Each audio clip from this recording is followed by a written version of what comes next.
flash of power, the gleam of oil. In the sky, the power of oil conquering the heights. On the sea, the might of petroleum pulsing in great engines of the liners that traverse the deep. On land, oil feeds the fiery furnace or drives the diesel engines along far-flung rails of steel. And on the open road, well, you know what makes your auto run. For millions of years, this source of power slept peacefully in the dark recesses of the earth until modern magic loosed the liquid energy from its subterranean prison. Great areas became forests of towering derricks. And here's how the petroleum forest grows. A cellar is dug, and a rotary table to turn the drilling stem and the bit is set in place. Round and round the rotary goes, drilling deep down to oil. A steam engine drives the drilling mechanism. They're inserting a length of pipe, lengthening out the stem for deeper drilling. A new joint is waiting. Oil field workers are called drillers, roughnecks, roustabouts, rope chokers. The oil field treats our ears to odd and colorful names. Now the drilling stem has been lengthened, then round and round once more. Down through layers of sandstone, shale, limestone, down to astonishing depths. This well 5,000 feet. Some 10,000, 2 miles into the earth. And then, after weeks of drilling, fighting against natural obstacles, the drill at last reaches the oil sand, porous rock, which holds the oil much as a sponge holds water. Next, the casing is lowered to the bottom of the hole and cemented in position. Then drilled through the oil sand, and a screen is installed at the base of the casing. The screen extends down into the oil sand. The oil flows through the screen, up through the small pipe tubing to the surface. So they've struck oil, and now the well must be cleaned of the mixture of drill mud and oil. Some wells flow of their own pressure. Others must be pumped, need power. The power is transmitted to groups of wells, the ever-swaying rocker arm, the rhythm of pumping, the unceasing heartbeat of the oil fields. A 24-well hookup is the height of oil field power. Pumping black magic from 24 drillings in the earth, all at the same time. Out of the ground, the oil is cleaned of natural gas or water, which is combined with it. Next, the petroleum starts on its way through a great network of pipelines. There are powerful pumping stations every 40 or 50 miles to keep it moving along the lines.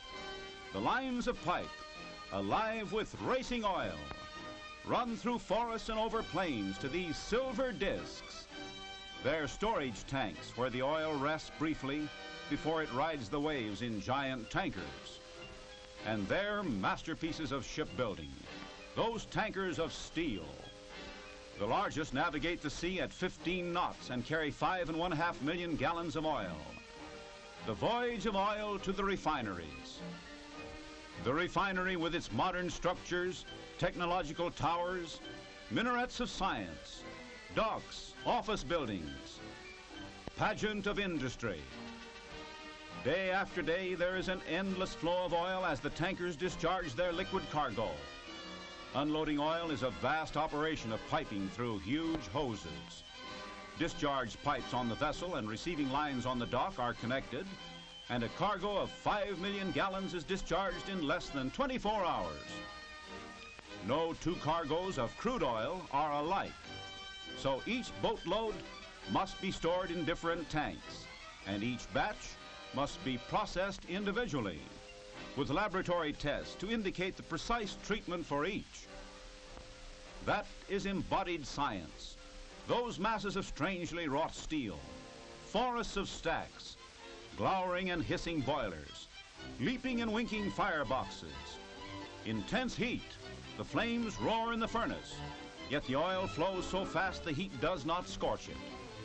And scientists wrest from the crude petroleum its tremendous power in the form of gasoline and other fuel oils. And that's done in these towers called fractionating towers. They divide crude oil into the lighter and heavier parts.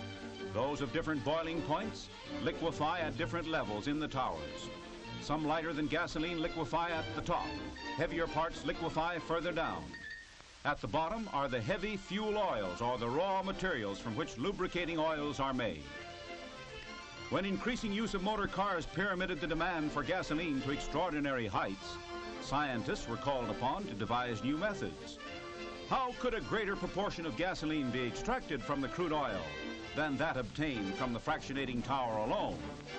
To meet this challenge, the scientists turned to products other than gasoline which are drawn from the crude, studied their molecules, and found a way to change them, to turn them into gasoline.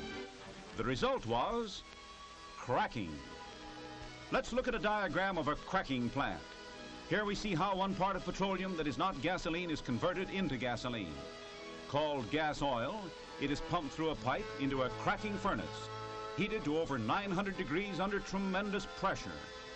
And the individual particles, molecules, are broken into smaller molecules, just as coal is broken under a hammer. If we could see one of those molecules, it would look something like this. The hotter the molecule gets, the faster it wiggles, until finally it wiggles so fast it flies apart. The pieces shoot around at great speeds. They eventually find partners and form new and smaller molecules that look something like this. These smaller molecules are now no longer gas oil, but are gasoline of high-powered, knockless quality. Some of the gas oil molecules do not fly apart and must be separated from the gasoline. This is done in the bubble tower.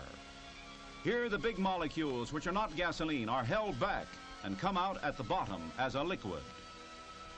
The gasoline goes up the tower as a vapor, comes out at the top, and is condensed into liquid gasoline.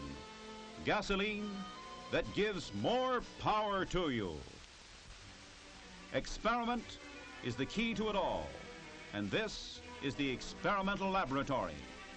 In the making of powerful motor fuel, the control of temperatures is of extreme importance, and it is measured to an accuracy of 1/100th part of 1 degree. Gasoline is broken down into over 200 parts in that elongated tallness of glass, and each individual part is studied. The laboratory with its strange gleaming of new and unpredictable things. Here are created modern miracles with the chemistry of oil. Tank farm, to which the motor fuel goes from the refinery and then out to the nation by railroad tank car and by motor barge. Pipelines run their web-like nets under rivers, over mountains, carrying gasoline that goes into millions of gasoline tanks to generate billions of horsepower for the nation. Oil means horsepower in a horsepower-using world. Briefly, in 4 words, more power to you.